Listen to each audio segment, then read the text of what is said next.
Welcome back to Princely's kitchen. இன்னைக்கு நம்ம கடாயில் வெஜிடபிள் பிரியாணி எப்படி பண்ணுறதுன்னு பார்க்கலாம். அதுக்கு முன்னாடி பிரின்ஸ்லிஸ் கிச்சனை சப்ஸ்கிரைப் பண்ணுங்கள், பெல் ஐக்கனை ப்ரெஸ் பண்ணுங்கள்.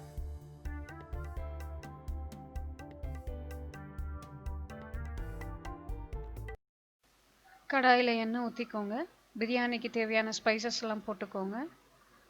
வெங்காயம் போட்டு நல்லா வதக்கிக்கோங்க. வெங்காயம் நல்லா கோல்டன் ப்ரௌன் ஆகிற வரைக்கும் நல்லா வதக்கிக்கோங்க.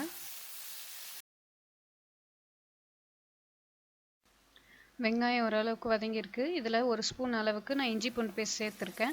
உங்களுக்கு தேவையான அளவு சேர்த்து நல்லா வதக்கிக்கோங்க.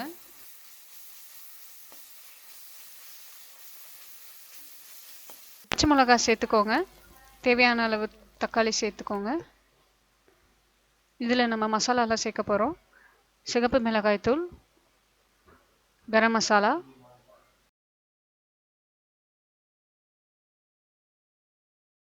மசாலாவை சேர்த்து நல்லா மிக்ஸ் பண்ணிக்கோங்க. தேவையான அளவு உப்பு சேர்த்து நல்லா வதக்கிக்கோங்க. மசாலாலாம் நல்லா வதங்கிருச்சு. இப்போ நம்ம வெஜிடபிள்ஸ் ஆட் பண்ணிக்கலாம். நான் உருளைக்கிழங்கும் கேரட்டும் ஆட் பண்ணியிருக்கேன். உங்களுக்கு தேவையான பீன்ஸ் கூட நீங்கள் ஆட் பண்ணிக்கோங்க. சோயா பீன்ஸ் ஊற வச்சது நான் சேர்த்துருக்கேன்.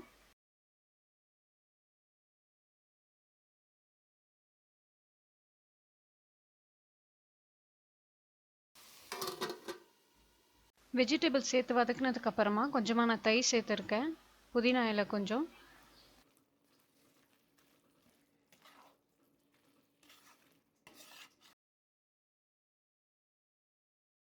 இப்போ நம்ம ரைஸ்க்கு தேவையான தண்ணியை ஆட் பண்ணிடலாம். நான் ஏற்கனவே அளந்து வச்சிருக்க தண்ணியை ஊற்றிக்கிறேன்.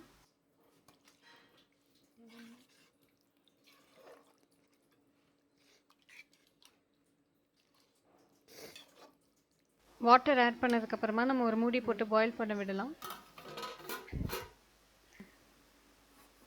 தண்ணி நல்லா கொதிச்சிருச்சு. இந்த டைமில் நம்ம ரைஸ் ஆட் பண்ண. நான் வந்து பச்சை அரிசி சேர்த்துருக்கேன். உங்களுக்கு வேணும்னா நீங்கள் பிரியாணி அரிசி கூட போட்டுக்கலாம்.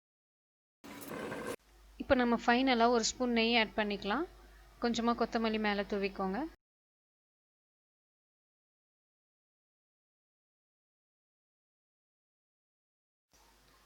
தண்ணி இந்த அளவு கம்மியானதுக்கப்புறமா ஒரு ஒயிட் துணி வச்சு மூடிக்கோங்க. மேலே நம்ம ஒரு தட்டு வச்சு இப்போ வெயிட் கொடுத்து தம் போட்டுடலாம். தம் போடும்போது ஸ்டவ் ஆஃப் பண்ணிவிடுங்க. நான் இப்போ தம் போட்டு நான் ஒரு 30 மினிட்ஸ் கழித்து இப்போ ஓப்பன் பண்ணி பார்க்குறேன். ரைஸ் நல்லா குக் ஆகிருக்கு. நம்மளுக்கு வெஜிடபிள் கடாய் பிரியாணி ரெடி ஆகிடுச்சு. தேங்க்ஸ் ஃபார் வாட்சிங் Princely's kitchen. Please subscribe to பிரின்ஸ்லிஸ்.